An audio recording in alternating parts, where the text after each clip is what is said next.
Shalom. क्या हम सभी तथ्यों को जाने बिना अपनी धारणाओं के आधार पर निर्णय करते हैं? क्या हमने किसी की अनुचित रूप से आलोचना की है जब हमें वास्तव में पता नहीं था कि क्या हो रहा है? मुझे लगता है कि हम इस बात का हमें ध्यान रखना चाहिए कि हम दूसरों से कैसे पेश आते हैं। एक दूसरे के लिए सबसे ज्यादा परेशान करने वाली चीजों में से एक है दूसरों के प्रति आलोचनात्मक होना और टीका टिप्पणी करना।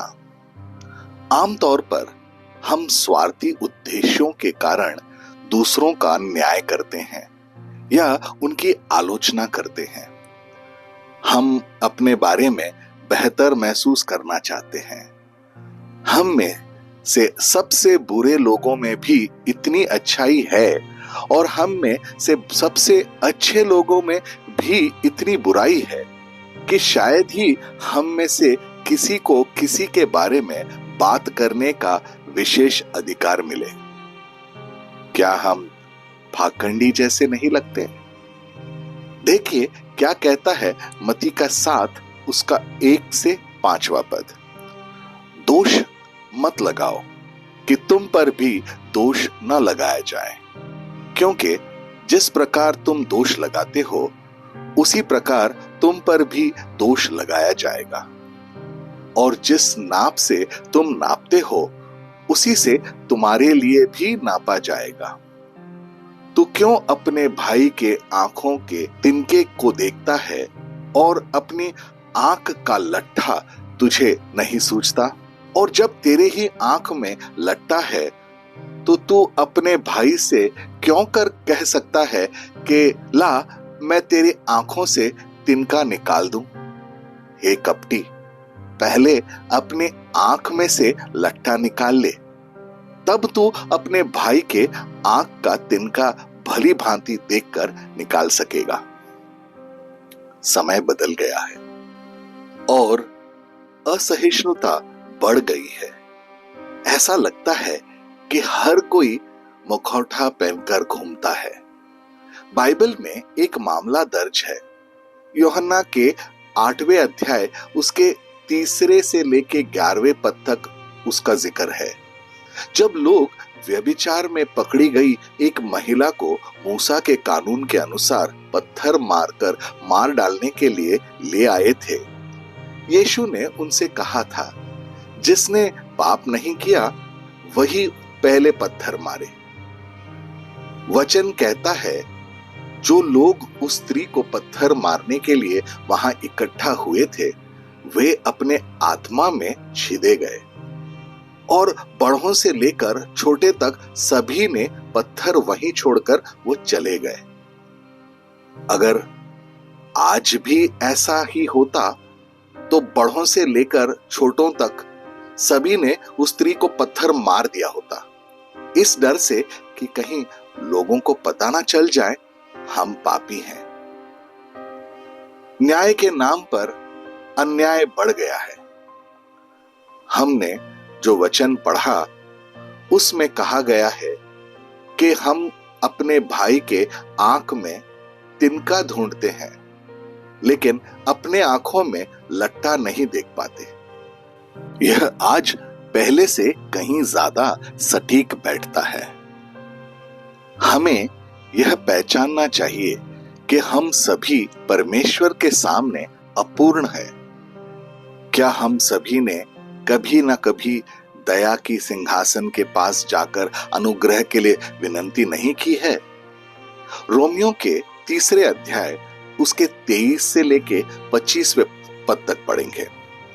इसीलिए कि सब ने पाप किया है और परमेश्वर की महिमा से रहित है, परंतु उसके अनुग्रह से उस छुटकारे के द्वारा जो मसीह यीशु में है सेंतमेंत धर्मी ठहराए जाते हैं। उससे परमेश्वर ने उसके लहू के कारण एक ऐसा प्रायश्चित ठहराया जो विश्वास करने से कार्यकारी होता है कि जो पाप पहले किए गए और जिनकी परमेश्वर ने अपने सहनशीलता से आनाकानी की, उनके विषय में वह अपनी धार्मिकता प्रकट करें।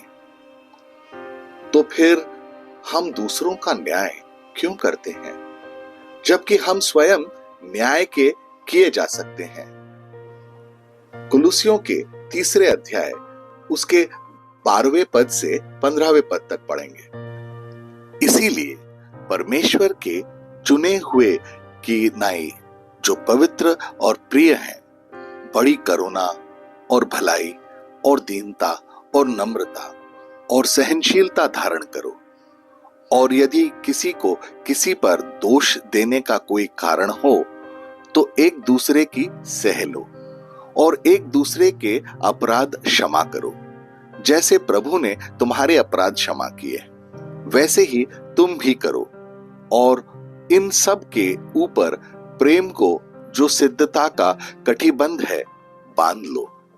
और मसीह के शांति, जिसके लिए तुम एक देह होकर बुलाए भी गए हो, तुम्हारे हृदय में राज्य करें और तुम धन्यवादी बने रहो। क्या हम अब भी दूसरों का न्याय करेंगे? क्या हम याद रखेंगे कि हम में से प्रत्येक को परमेश्वर की कृपा की आवश्यकता है? आइए प्रार्थना करें। प्रिय प्रभु यीशु, मुझे समझने में मदद करें और कभी भी खुद को दूसरों से श्रेष्ठ ना समझूं। प्रभु, मुझे दूसरों को ऊपर उठाने और किसी से घृणा ना करने के लिए अपने धैर्य से भर दें। प्रभु यीशु, मुझे अपने आंखें दें ताकि मैं हर उस व्यक्ति में आपकी सुंदरता देख सकूं जो मेरे सामने आते हैं। प्रभु, मेरा शब्द प्रोत्साहित करने वाला और उत्साह से भरने वाले हो। चाहे मैं कुछ भी करूं, लेकिन मतभेद पैदा करने वाले और विष उगलने वाले नहीं हो। मेरे गुरु, मेरी मदद करें और मुझे अपने लोगों के बीच शांति लाने और किसी का पक्ष न लेने के लिए इस्तेमाल करें। प्रभु यीशु, मुझे मेरी कमजोरियों से अवगत कराएं ताकि मैं हमेशा स्थिर रहूं और कभी भी अपने अंदर घमंड ना पैदा कर सकूं। प्रभु, मुझे आपकी तरह नम्र और मासूम बनाएं और मैं कभी भी अपनी जरूरतों को दूसरों के ऊपर ना रखूं। प्रभु, आपके वचन को समझाने और प्रभु दूसरों को मजबूत बनाने में मेरी मदद करें। प्रभु यीशु, मुझे रात दिन आपकी खोज करने के लिए प्रेरित करें और दूसरों को भी ऐसा करने सिखाऊं। प्रभु, मेरी मदद करें कि मैं कभी भी किसी का न्याय ना करूं। यीशु, मुझे अपने प्यार से भर दें और मुझे उन सभी से प्यार करने में मदद करें जो मुझसे नफरत करते हैं। प्रभु, मेरी मदद करें कि मैं अपना दिल कभी कठोर ना करूं, खास करके तब जब मुझ पर सुधारना हो रहा हो। प्रभु, मेरी मदद करें कि मैं सब कुछ ऐसा करूं जैसे कि मैं आपके लिए कर रहा हूं। प्रभु, आपको धन्यवाद देता हूं और आपके पवित्र और शक्तिशाली नाम में प्रार्थना करता हूं। आमीन और आमीन। अपने दिन की शुरुआत प्रभु यीशु से करें। सब्सक्राइब कीजिए, नोटिफिकेशंस ऑन रखिए और ये दैनिक भक्ति आपको रोज मिलेगी। धन्यवाद।